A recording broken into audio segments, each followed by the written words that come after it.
by periodic interest on an ever greater sum of debt until, at an ever-escalating rate, as we have presently witnessed everywhere around us, at an ever-escalating rate, we succumb to a terminal failure under artificial sums of debt, which not only are terminal because they exceed our finite capacity to service that debt, but are terminal because that excessive debt compromises our creditworthiness to borrow further to maintain a vital circulation.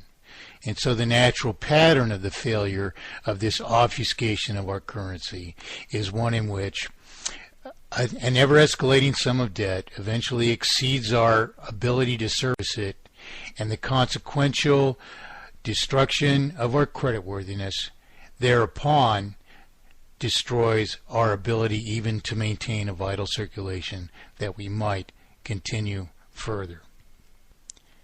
Despite the preposterous claims of the news we are served every day, then, how is it even possible to actually recover from ever more destructive processes, particularly if the enemies of freedom who impose this injustice upon us cannot even themselves prove how it is both possible and practical to suffer their obfuscation of our promissory obligations to each other, without perpetually multiplying a sum of artificial indebtedness in proportion to our remaining capacity to service and survive that perpetual multiplication of artificial indebtedness. Because no such proof exists, they only perpetuate their crime and its terminal consequences by pretending a recovery which cannot exist, yet exists under a process which only multiplies terminal sums of artificial debt further beyond our means. Let's evaluate some of these lies as they are paraded before us. A January 7th Reuters article is titled, "Bernanke Grows More Confident in Recovery." How could the man who oversees the imposition of a process which can only multiply artificial indebtedness in proportion to capacity to service debt possibly become more confident in recovery after we had already reached terminal sums of artificial indebtedness and have to artificially sustain the lifespan of that lie of economy further by introducing further debt into circulation which we cannot even service? What is the possible sense of this preposterous idea that Bernanke could grow more confident in recovery? Is he truly even more confident in recovery? Or is he simply just parading this facade in front of us as if we should assume from the mere posture of this chief of the Federal Reserve System that somehow we are going to be better off? That's the question that all of us should be asking ourselves. The article begins, it says, the U.S. economy may finally be hitting its stride, even if growth remains too weak to put a real dent in the nation's jobless rate, Federal Reserve Chairman Ben Bernanke said on Friday. The article is dated January 7th. Well, we're looking back here from where we left off the last time we addressed the news. But if any of this had come true, if any of it had any real weight, where is this growth? Where is this recovery? How can we assume that growth is even plausible without, especially meaningful growth, without a reduction in the nation's jobless rate?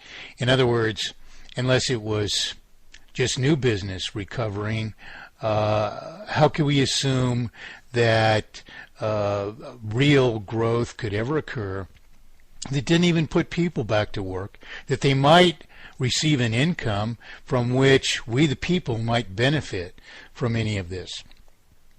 Well, of course, this could be said to be explained by the fact that existent business was recovering, which I certainly wouldn't call growth, just to be clear with my terminology. But in any case, let's examine the propositions of this growth. First of all, the very article itself admits that the only reason that there's a decline in the nation's jobless rate, a tiny one, a minuscule one, a negligible reduction in the nation's jobless rate, is the number of people who've fallen off the employment benefits rolls because they've been on unemployment for so long. The Federal Reserve System, in order to purport that they are more confident in recovery, therefore, are simply neglecting to account for all of the unemployment which exists, by simply limiting how long they will track each case of unemployment to the time span over which the unemployed receive unemployment, quote, benefits, unquote. They have intentionally obfuscated the truth. And here we have a smiling chairman of the Federal Reserve pretending that he's more confident in recovery as a result of it. The article goes on, it says, offering no real clues on the future direction of monetary policy, Bernanke sounded cautiously more upbeat than he had in his most recent public remarks. He cited improvements in consumer spending and a drop in jobless benefit claims as hopeful signs a languid recovery was perking up. Well, of course, no reasonable person would consider the drop in jobless benefit claims to be a hopeful sign. On the contrary, it's a sign that unemployment has persisted for so long that now the quantity to which we're referring to, or Bernanke in the financial community is referring to as if it's a hopeful sign, actually reflects a fact that we have cast that many people to a hopeless state in which we won't even sustain them. We instead, in persisting in this lie of economy which can only multiply artificial indebtedness further, are condemning those people to an ever worse fate. But we're simply not keeping track of how many we've cast that direction, and we're saying because so many have fallen off the unemployment rolls that we have a slight decrease in the number of people who are claiming unemployment quote-unquote benefits, that this is a hopeful sign. You know, what worse lie could you use to claim that somehow we are more likely to recover now? And what kind of people would leave themselves so such recklessly careless subjects of a further exploitation and deprivation of their very prospect of prosperity. He says, quote, "We have seen increased evidence that a self-sustaining recovery." Now, the evidence is refuted by the very scope from which, context from which it's purportedly offered up. So he hasn't seen this increased evidence, and then he's saying it's a self-sustaining recovery. When, if you ask this man, how, Mr. Bernanke, is it even possible to maintain a vital circulation subject to interest without perpetually reborrowing principal and interest as inherently ever greater sums of artificial debt? If he can't answer that question and prove his answer, then he can't possibly offer a hope, an iota of real hope, that there is such a thing as recovering from such a process, particularly after that process has already imposed terminal sums of artificial indebtedness upon us. Yet he says, he lies, we have seen increased evidence that a self-sustaining recovery and consumer and business spending may be taking hold. He won't even commit to it as being a fact, may be taking hold.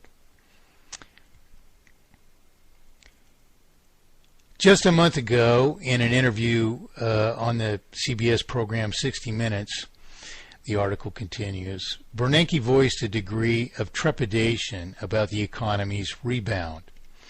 This is what I responded to in a previous TNS program. His remarks on Friday were made public just an hour after the government reported the economy generated a disappointing 103,000 jobs in December. Bernanke, who himself said it would take 4 to 5 years for the labor market to get back to normal, showed no inclination toward cutting short the Fed's bond purchase program. Of course not. And how do we understand, of course not? Because our creditworthiness, that is the creditworthiness of the private sector, has been exceeded by terminal sums of artificial indebtedness.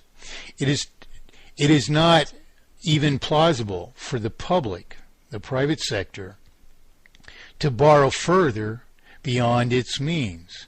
The only way, then, that the so-called economy, this lie of economy, is sustained further is by federal overspending, which is, of course, occurring across the world, because it's the only means of artificially sustaining the lifespan beyond its terminus. And of course, I prescribed these different means of artificial sustention to the Reagan administration back in the early 1980s. Not to advocate them, of course, but in each case to prove that each of them itself had a finite lifespan. In other words, to prove that no matter what, this system is inevitably terminal. So what's happening here is the simpleton can presume that the Federal Reserve is somehow are benefiting us in sustaining the system, but it in fact is the cause of its destruction, its terminal destruction, which in the end, of course, results in our complete disposition under wholesale bankruptcy. Well, the only reason that they have to do this is because the system is terminal and because it can't save itself. And so, in fact, as they increase the debt by buying government bonds, they, in fact, are further ensuring failure, and they are further committing the people to not only repay the bonds, but all the interest which accumulates on the further bonds or further debt, which in fact they are establishing further debt. It's downplayed by this expression that they are buying government bonds, but the fact is that they are only publishing the evidence of the people's promissory obligations to pay a debt which already can't be paid and can only be multiplied further by further purchasing of bonds. Because we were, in truth, we haven't been able to service the further accumulation of federal debt since Ronald Reagan took office, which of course explains my concentrated efforts to propose mathematically perfected economy